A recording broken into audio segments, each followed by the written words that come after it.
मुजवज़ा आईनी तरमीम पर खुसूसी पार्लिमानी कमेटी का इजलास। मौलाना फजलुर रहमान ने जजेस की मुद्दत मुलाजमत में तोसी की मुखालफत कर दी। कहा इस मामले पर हुकूमत का साथ नहीं दे सकते। बिल पर मजीद मुशावरत की तजवीज़ भी दे दी। PTI ने मौक़िफ़ अपनाया कि जल्दबाजी में कानून साजी न की जाए। काबीना, कौमी असम्बली और सेनेट के इजलास मुलतवी। कौमी असम्बली और सेनेट के इजलास आज दोपहर 12:30 बजे होंगे।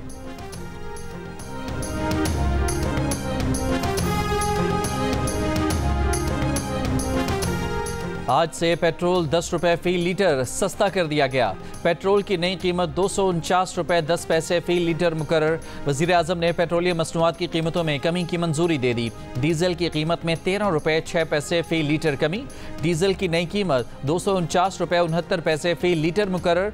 लाइट डीजल ऑयल की कीमत 12 रुपये 12 पैसे कमी के बाद 141 रुपये 93 पैसे फ़ी लीटर मुकर्रर कर दी गई। मिट्टी के तेल में 11 रुपये 15 पैसे फ़ी लीटर की कमी का ऐलान। मिट्टी के तेल की नई कीमत 158 रुपये 47 पैसे फ़ी लीटर मुकर्रर। वजारत खजाना का नोटिफिकेशन जारी। अच्छी बात है, 10 रुपये कम आवाम को रिलीफ मिल गया। मज़ीद कम होना चाहिए? नहीं, बस सही है, बहुत सस्ता तो गवर्नमेंट कर रही है, लेकिन उसका फ़ायदा आवाम तक नहीं पहुँच रहा। आवाम तक पहुँचे तो फिर बात है ना, किराया भी कम हो। ये पेट्रोलियम मसनूआत में कमी हुई है, इसमें अब ये एक अच्छा फ़ैसला है और ऐसे ट्रांसपोर्ट में किरायों में कमी होनी चाहिए ताकि आवाम को रिलीफ मिल सके। शहरियों का किराए और खाने पीने समेत दीगर चीज़ों की कीमतें भी कम करने का मुतालबा। कहा पेट्रोलियम मसनूआत की कीमतों में कमी का हकीकी फ़ायदा आवाम तक नहीं पहुँच रहा।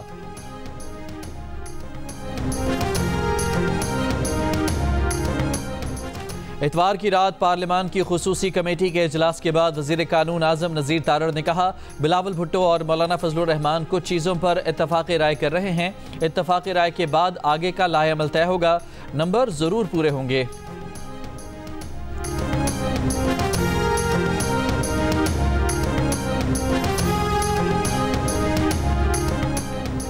वज़ीर दिफा ख्वाजा आसिफ ने कहा लगता है नंबर पूरे हुए नहीं, इसलिए इजलास मुलतवी किया गया। बोले मौलाना फजलुर रहमान ने हमें सपोर्ट नहीं किया। इससे कबल ख्वाजा आसिफ ने दावा किया था कि नंबर्स हुकूमत के हक में हैं। नंबर गेम क्लोज है, हुकूमत के फेवर में है। उन्होंने कहा आज़ाद उम्मीदवारों से भी राब्ते किए हैं। आज़ाद उम्मीदवारों में से कुछ लोग ऑन बोर्ड भी होंगे। उनकी मालूमात के मुताबिक अपोजिशन को आईनी इस्लाहात और तरामीम पर नहीं, इसकी टाइमिंग पर एतराज़ है।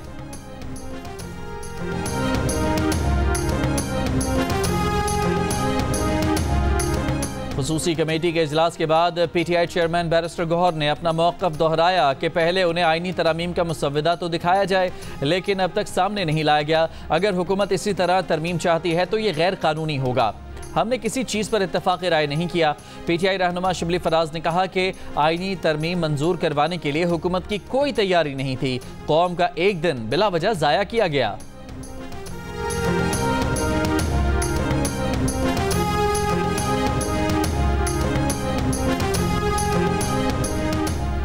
पीपल्स पार्टी के चेयरमैन बिलावल भुट्टो जरदारी ने कहा है मौलाना फजलुर रहमान काफ़ी चीज़ों पर राजी हैं। मौलाना चाहते हैं 18वीं तरमीम की तरह आईनी तरमीम पर भी इत्तफ़ाक़ राय हो। असम्बली का माहौल ख़राब था, हम इसे बेहतर बना रहे थे, मगर 2 रोज़ पहले एक सियासी जमात के कायद ने हमारे अदलिया और आर्मी चीफ पर हमला किया। ना इस पार्टी ने बयान वापस लिया, ना पीछे हटे। जिन्होंने इस इदारे के सरबराह को मुतनाज़ बनाने की कोशिश की, उनसे क्या उम्मीद रख सकते हैं। कोशिश है कि तरमीम कम अज़ कम अक्सरियती इत्तफ़ाक़ी राय से लेकर आएँ। एक दिन इंतज़ार कर लिया जाए तो कोई इतनी बड़ी बात नहीं।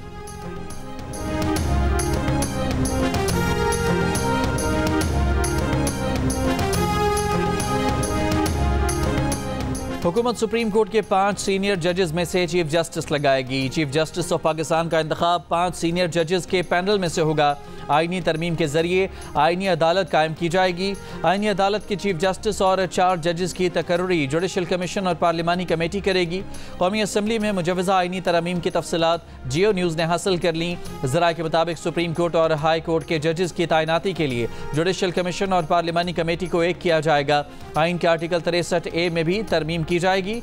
मुनहरफ अरकान के वोट की शक भी मुजवज़ा तरमीम का हिस्सा है। बलूचिस्तान असम्बली की नुमाइंदगी में इजाफे की तरमीम भी शामिल। बलूचिस्तान असम्बली की सीटें 65 से बढ़ाकर 81 करने की तजवीज़।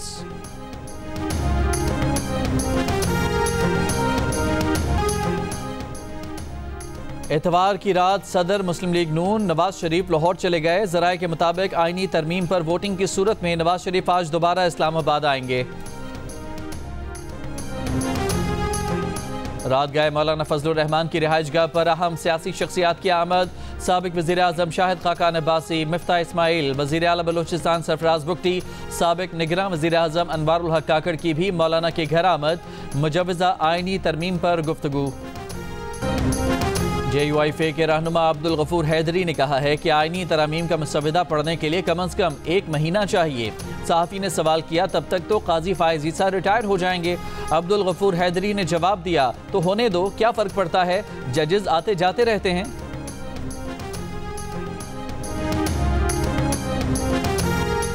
रहनुमा पीपल्स पार्टी खुर्शीद शाह ने कहा कि अभी कुछ तय नहीं हुआ, अभी तक काबीना में मसवदा नहीं गया, जब तक काबीना मंजूरी नहीं देगी मसवदा नहीं दे सकते। रहनुमा MQM फारूक सत्तार ने कहा कि आईनी और सियासी इस्लाहात होनी चाहिए, मौजूदा आइन बहुत सारी बातों का हल नहीं दे पा रहा। मुस्लिम लीग ज़िया के रहनुमा एजाजुल हक ने कहा कि कोई चीज़ किसी पर मुसल्लत नहीं की जा सकती, जिन चीज़ों पर इत्तफाक़ राय होगा उन्हीं पर काम होगा। ANP के रहनुमा एमल वली खान ने कहा कि आईनी अदालत का क़याम अगर किया गया तो आवाम के लिए फ़ायदेमंद होगा।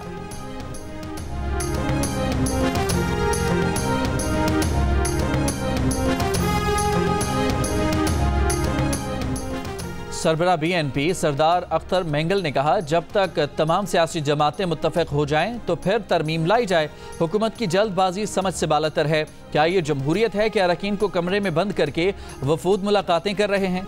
आईनी तरमीम कोई इमरजेंसी तो नहीं, तमाम सियासी जमातों को मुसवदे की कॉपी दी जाए। ये खुफिया डॉक्यूमेंट तो नहीं, हमें मुसवदा तो दें, हमें मालूम ही नहीं कि क्या ला रहे हैं। हुकूमत से मुसवदा और लापता अफराद की रिहाई की बात की है। क्या हुकूमत मुजवज़ा आईनी तरमीम के लिए दोनों ऐवानों में 2/3 अक्सरियत हासिल कर पाएगी? कौमी असम्बली में 2/3 अक्सरियत के लिए 224 वोट की ज़रूरत, हुकूमती गिनती 214। आईनी तरमीम के लिए हुकूमत को मज़ीद 10 अरकान की हिमायत दरकार। JUIF के 8 अरकान शामिल होने पर भी मज़ीद 2 वोट चाहिए होंगे। सेनेट में भी हुकूमत नंबर गेम में मुश्किलात का शिकार। मुजवज़ा आईनी तरमीम के लिए सेनेट में 64 अरकान की हिमायत दरकार, 10 वोटों की कमी का सामना। हुकूमत JUI के 5 अरकान की हिमायत मिलने की सूरत में 64 वोट मिलने के लिए पुरुम्मीद। आईनी तरमीम के लिए हुकूमत का नेशनल पार्टी और मुस्लिम लीग काफ समेत 4 आज़ाद अरकान की हिमायत मिलने का दावा।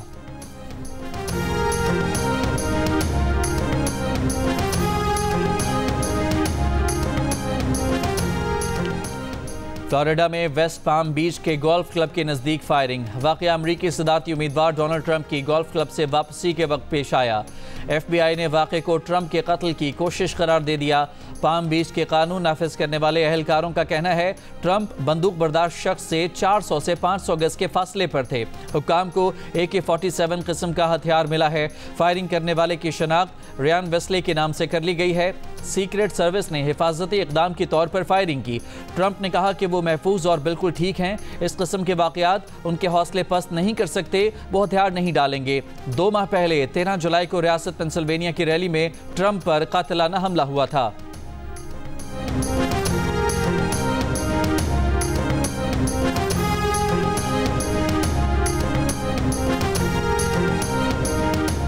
पेशावर के थाना रेगी मॉडल टाउन पर रॉकेटों से हमला। पुलिस के मुताबिक लॉन्चर से 2 रॉकेट फायर किए गए, जानी नुकसान नहीं हुआ। ड्यूटी पर मौजूद पुलिस एहलकारों ने जवाबी कार्रवाई की। जैकबाबाद में खातून पोलियो वर्कर से मुबैना ज्यादती के केस में अहम मोड़। खातून को शौहर ने स्याहकारी का इल्ज़ाम लगाकर घर से निकाल दिया। DIG सखर ने तस्दीक कर दी। धमकियों के इल्ज़ाम में पुलिस ने पोलियो वर्कर के शौहर और देवर को गिरफ्तार कर लिया। ज्यादती केस का मरकजी मुलजिम पहले ही गिरफ्तार है। कराची में मंगल को 12 रबीउल अव्वल के जुलूसों के बायस M.A. जिन्ना रोड और इतराफ की गलियां बंद होंगी। ट्रैफिक पुलिस के मुताबिक MR कियानी चौक से ट्रैफिक को कोट रोड चौरंगी मोड़ा जाएगा। एम्प्रेस मार्केट से ट्रैफिक को ज़ेबुन्निसा स्ट्रीट मोड़ा जाएगा। शाराए लियाकत से आने वाली ट्रैफिक को आराम बाग लाइट सिग्नल से शाहीन कॉम्प्लेक्स की जानिब मोड़ा जाएगा। यूनिवर्सिटी रोड से आने वाली ट्रैफिक को जेल फ्लाईओवर से कश्मीर रोड भेजा जाएगा। पीपल्स चौरंगी आने वाली ट्रैफिक को शाराए कायदीन या कॉरिडोर 3 से सदर की जानिब मोड़ा जाएगा। गुरु मंदिर से M.A. जिन्ना रोड आने वाली ट्रैफिक को सेंट्रल जेल की जानिब मोड़ा जाएगा।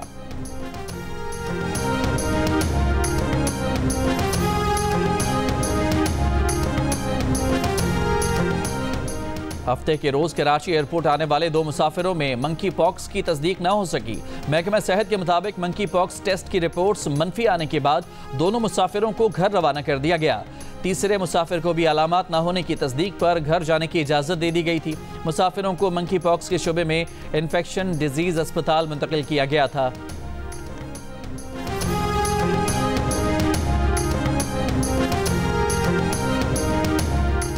पेशावर के लेडी रीडिंग अस्पताल में डॉक्टर्स की मुबैना गफलत से बच्चा जाँ बहक। बच्चे के चचा का कहना है कि भतीजे को बुखार था, इलाज के लिए अस्पताल लाया गया था। इल्ज़ाम लगाया कि इंजेक्शन लाकर डॉक्टर्स को दिया, लेकिन वो गपशप में मसरूफ थे। तर्जुमान लेडी रीडिंग अस्पताल ने कहा वाक़े की इंक्वायरी की जा रही है। कराची के इलाके लांडी फ्यूचर कॉलोनी में क्रैकर धमाका, जानी नुकसान नहीं हुआ। लांडी लेबर स्क्वायर में घर में तकरीब के दौरान हवाई फायरिंग से 2 अफराद जख्मी। कोरंगी कॉजवे के करीब एक शख्स की लाश मिली है।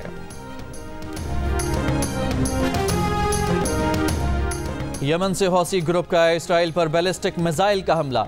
इसराइली दिफाई निज़ाम मिसाइल रोकने में नाकाम रहा। बैलिस्टिक मिसाइल वस्ती इसराइल के मैदानी इलाके में गिरा। तर्जुमान हौसी ग्रुप के मुताबिक हाइपरसोनिक बैलिस्टिक मिसाइल ने 11:30 मिनट में 1270 मील दूर इसराइल को निशाना बनाया। इसराइली वज़ीर आज़म नेतन्याहू की हौसी ग्रुप को भारी नुकसान उठाने की धमकी। इसराइली फौज की गजा में बमबारी, मजीद 30 फ़लस्तीनी शहीद।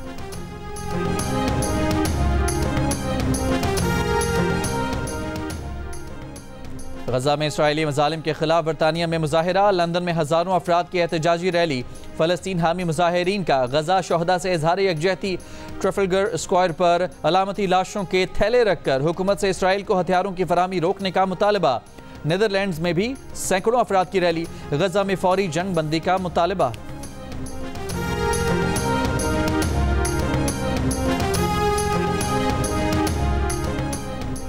मकबूजा बैतुल मक़दस में इसराइली सरहदी पुलिस पर चाकू हमला। एक इसराइली पुलिस एहलकार जख्मी। जवाबी कार्रवाई में हमलावर को मार दिया गया। चैंपियंस वनडे कप के चौथे दिन मार्कहोर्स ने स्टैलियंस को 126 रन से मात दे दी। मार्कहोर्स की टीम पहले बैटिंग में 231 रन बनाकर आउट हुई। इफ्तिखार अहमद और सलमान अली आगा की निस्फ सेंचुरियां। जवाब में स्टैलियंस की टीम 105 रन बनाकर आउट हो गई। लंदन में जियो टीवी के ताउन से रंगारंग साउथ एशियन फेस्टिवल का इनेकाद। मुकर्ररीन का बाहमी तनाज़ात के हल के लिए मकालमे की जरूरत पर जोर। गिलगित बल्तिस्तान हुकूमत ने K2 पहाड़ पर मुहिम जोई की परमिट फीस में इजाफा कर दिया। नोटिफिकेशन के मुताबिक फी कोहपैमा $5000 तक बढ़ा दी गई है। K2 पर कोहपैमाई के लिए 7 अफराद की टीम की परमिट फीस 12000 से बढ़ाकर $35000 तक कर दी गई है। 8000 मीटर से बुलंद दीगर पहाड़ों की परमिट फीस में भी इजाफा कर दिया गया। डेविस कप वर्ल्ड ग्रुप 2 के पहले राउंड में पाकिस्तान को बारबाडोस ने 3-1 से हरा दिया। टाई के दूसरे रोज डबल्स में आसाम और अकील की जोड़ी को डारियन किंग और हैडन लुइस ने हरा दिया। रिवर्स सिंगल में यूसुफ खलील को डारियन किंग ने शिकस्त दी। पाकिस्तान टीम अब ग्रुप 2 में बका के लिए प्लेऑफ खेलेगी।